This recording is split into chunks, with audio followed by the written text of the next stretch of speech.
Donald Trump had an interview with Univision this week, and he wasn't exactly subtle in terms of what his plans are for his political opponents if he becomes president again.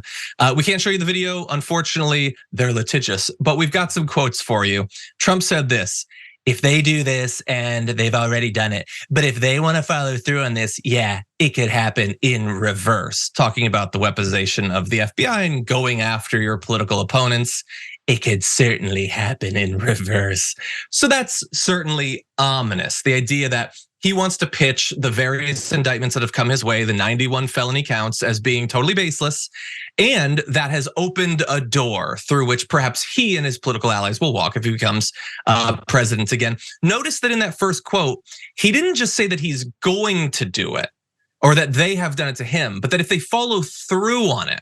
So this isn't just, look what they did, now I'm gonna do it. It's, hey, maybe if you guys drop this stuff, then I won't lock up your families, which is not the sort of precedent you want set in a democracy, certainly. But he goes on to say, if I happen to be president and I see somebody who's doing well and beating me very badly, I say go down and indict them. Mostly what that would be, they would be out of business. They'd be out of the election. So yeah, if he's president, he's going to dispatch the DOJ or the FBI, which is going to be staffed by his real estate lawyers or whatever at that point. And they're just going to go after anyone who is a threat to him or who bothers him, mostly Democrats, but there's certainly a lot of Republicans I'm sure he would like to ruin the day of. And it would be designed to accomplish goals that have nothing to do with justice, just revenge, ruining their chances of getting elected. All the stuff that he says is happening to him, he is saying he will do with no cause whatsoever. We've got more of this, but I want to jump into the conversation. Mondale, what do you think about this? I mean, I think we better believe what he says. It's Donald Trump, for God's sakes. If he wins the election, you better know that everybody that said his name and didn't say king or God behind it will be in trouble. I mean, this is a person who showed that he has no moral compass. I mean, Donald Trump is lock him up, Donald Trump, and talking about himself. He screams about this two-tier justice and not even realizing the benefit that he's had from the justice system. No other defendant would be allowed to get away with some of the speak he's been allowed to get away with as it pertains to people who work for the courts, the different courts at the different levels of government. So I think if Donald Trump said he's gonna lock people up, we should know that, especially since you're not even gonna need a law degree to be lawyers when Donald Trump's president. Well, and I guess I wasted, $100,000 by going to law school. Of course, everybody already knows that Donald Trump is the biggest hypocrite. But as you mentioned, John, this has been Donald Trump's rallying cry thus far in his campaign: is the indictments against me are political persecution. He doesn't call it prosecution, which is actually what it is. He's being persecuted. He is the most oppressed man in the country because he's being prosecuted for things that he did do, but never mind that. And now he's just saying explicitly, despite the fact that I've whined and moaned and complained all across whatever cable news show will have me on, all across whatever weird right-wing Facebook live stream will have me on, all at my rallies, on Truth Social, that this is severely unfair, that prosecuting me is actually interfering with the election, that this is actually undermining democracy in this country. If I'm in power, I'm going to do that. I am explicitly saying that that is going to be my strategy to undermine my legitimate opponents in an election. It is so brazen, and that's just a word that perfectly encapsulates who Donald Trump is. Yeah, and this, look, as a strategy, trying to take the fact that you are facing more indictments than almost anyone else in politics ever and turning that into the strength of your candidacy shouldn't work, but why shouldn't it? I guess for his base, there's a lot of this to go around in American politics across the political spectrum. But certainly, if you're a Trump fan, you want a lot of people locked up, and I don't think you care over much about why. I mean, there's a huge amount of overlap with the few people who believe that virtually everyone in elected office is a child-eating rapist, and they should all be locked up.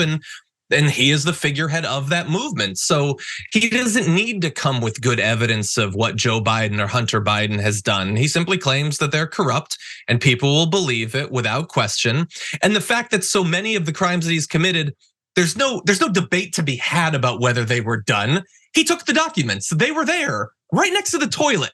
We don't have to have a debate about whether it happened or whether it's legal. We know that it was not. We know that he did these things. We know that the White House was sacked on January 6th. We know these things.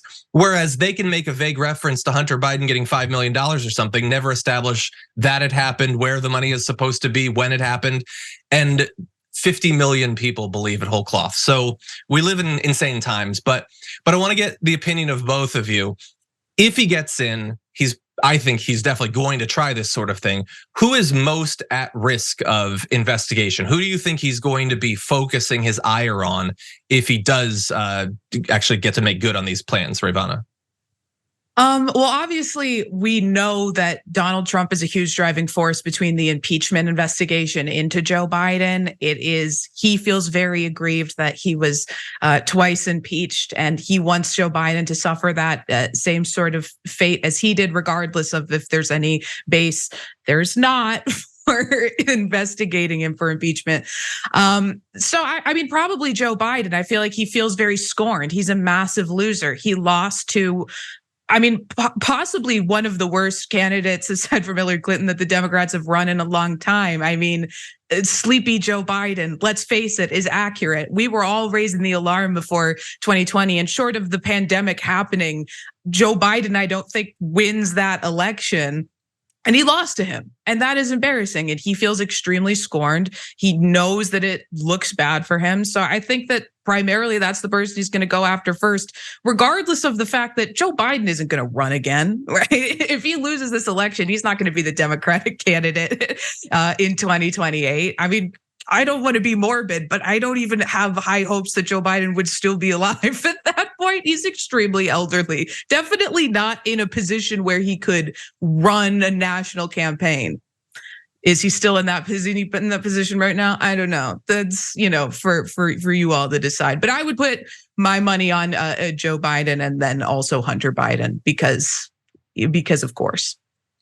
Mondale, what do you think? Yeah, I don't. I think that's a good. Ray makes great points. I would say one thing though. Donald Trump has tied his entire life to how successful he is as a business person. So I think the legal system in New York will be in great jeopardy as well. He wants to prove he's worth all the money in the world minus the $5 that I have.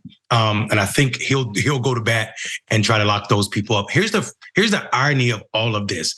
He's talking about if somebody's beating him bad in another election, somebody tell him the law and that he would not be able to run for president again if he wins. Like we have this thing called 2 terms and that's it, buddy. So the stupidity in Donald Trump, we have to go to great lengths to have a conversation about the conversation he's having just to make it make sense. He can't even, if he wins presidency this time, there would never be a chance where he's losing an election unless he plans on running for dog catcher, and he doesn't look much like a runner. Well, if you were to ask, you were to give your theory that you just gave to a member of like a Trump rally audience, they would say what he has said, which is he was robbed in 2020, so he gets a freebie if he wants. I'm sort of joking there. We're going to return to that in just one sec. I do want to just mention that this interview that Trump did with Univision sort of follows up reporting from earlier in the week where the Washington Post revealed that in private, Trump has been repeatedly talking, not just in interviews, with advisors and friends about how he wants the Justice Department to investigate one-time officials and allies who've become critical of him. So this isn't just like Joe Biden, Hunter Biden. This is also like John Kelly, Bill Barr, Ty Cobb, one of his former lawyers, Mark Milley, former Joint Chief of Staff chairman. So a lot of people that are not just Democrats that he will be going after. I would be a little bit worried if I was Ron DeSantis at this point. If I was a former fixer for Donald Trump, I'd be a little bit worried. So there's a lot of reasons when you combine that with all of what the right-wing think tanks are talking about in terms of setting up a more foolproof, like authoritarian executive state, there's a lot to be worried about.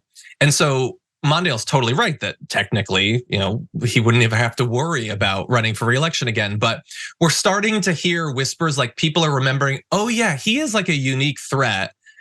Would he try to run for a third time, or would there be no need to run? I've been out of the news for 3 months, so I feel a little bit unmoored from the threat that he would pose, but I am curious from both of your points of view, how horrified from a democratic sort of institutions perspective should we be right now based on what he is telling people both in front of and behind the camera? Mondale, I want to start with you.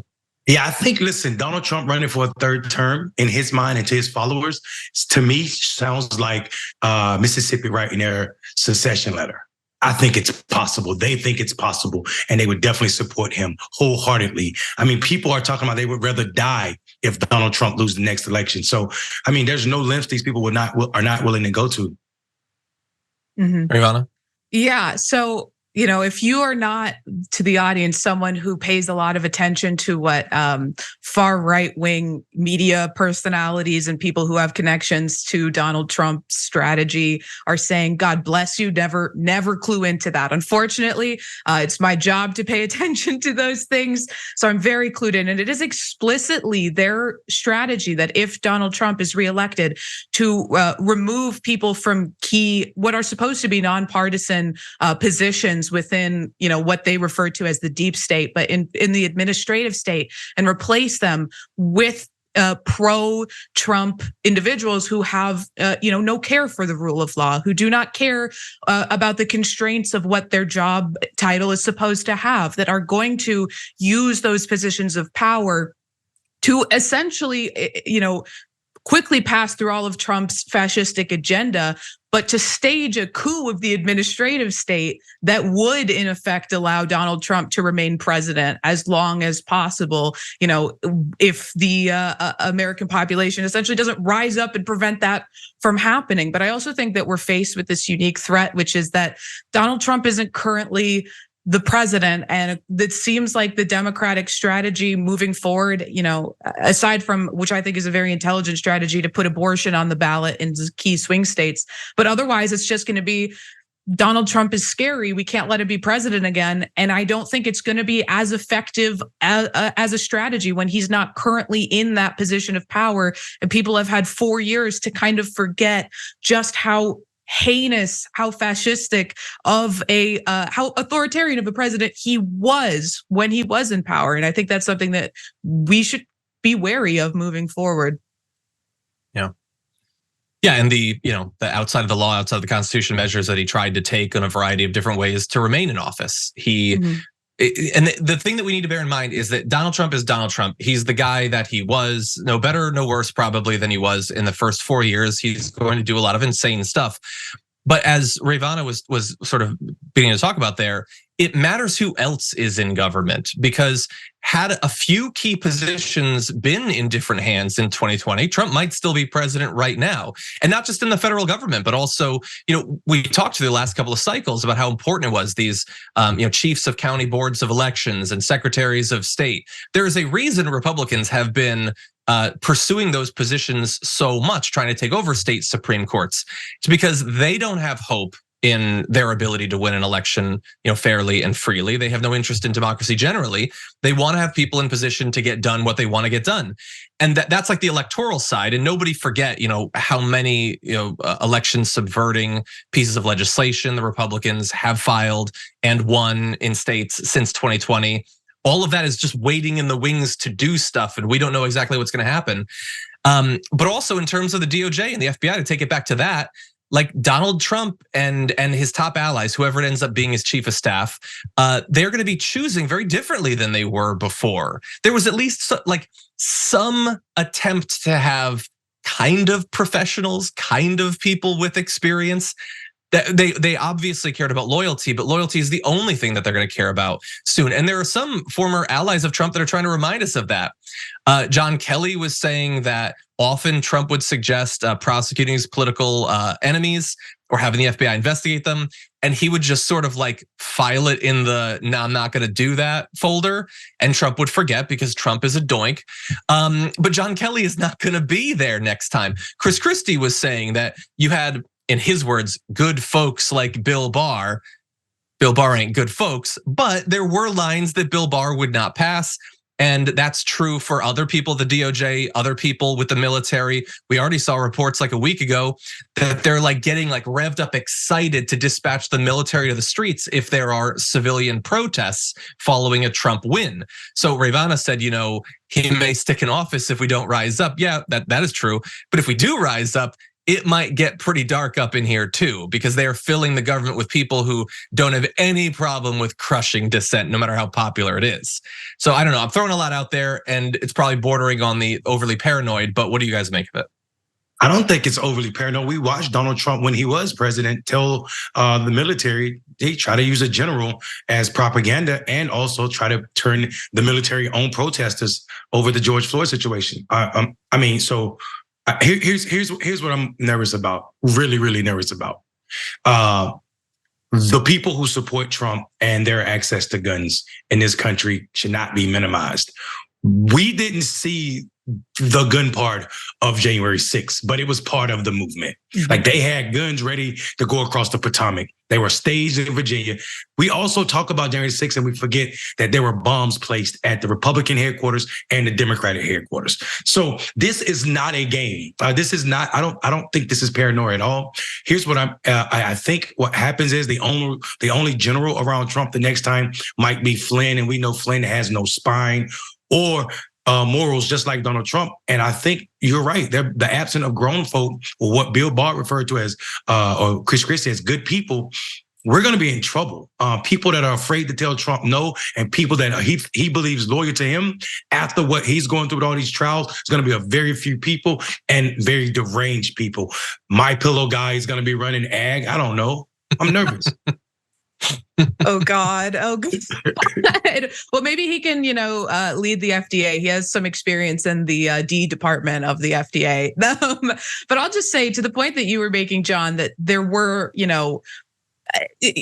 I don't know, reasonable individuals relative to what Donald Trump would bring with him if he's allowed back in the White House. It immediately made me think of the story that we didn't get to cover. But a few weeks ago, it came out that several members of the State Department, members of Trump's staff, were pleading with him not to abandon our allies, the Kurds, obligatory free Kurdistan. And his response to them was, why should I give a crap about them? They didn't help us at Normandy.